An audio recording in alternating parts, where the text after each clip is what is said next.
Hello, today we're going to be reading Pete the Cat, Pete's Big Lunch by James Dean. Pete the Cat, Pete's Big Lunch. Here comes Pete. It is lunchtime. Pete is ready to eat. What should Pete eat? A sandwich would be nice. Yes, Pete wants a sandwich. Pete opens the fridge. He takes out a loaf of bread. He finds a yummy fish. He adds tomato and mayo. Pete looks at his sandwich. It is too small. Something is missing.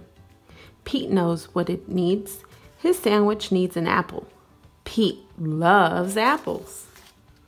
His sandwich needs crackers. Crackers are crunchy. Pete loves crunchy crackers. Pete looks at his sandwich again.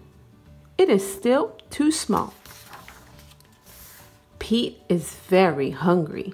Pete adds a pickle. Pete adds cheese.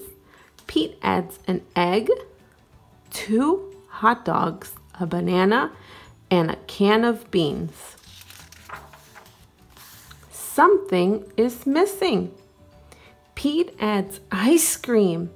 He takes 3 huge scoops.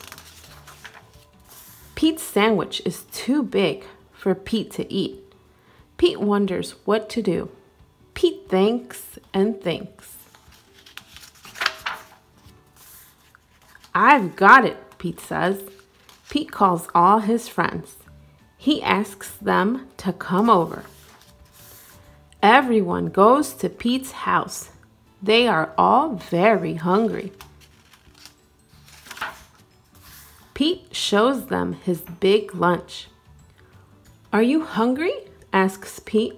Pete's sandwich is big enough for everyone. Dig in, says Pete. Pete's sandwich is good. Pete's sandwich is very good. Pete's sandwich is all gone. Pete's friends are full. They like Pete's big lunch. Thanks for lunch, Pete's friends say. Thanks for sharing. You're welcome, Pete says. Sharing is cool. The end. I hope you enjoyed this story. Give it a like and subscribe to my channel so we can continue reading more fun stories. Till next time, bye.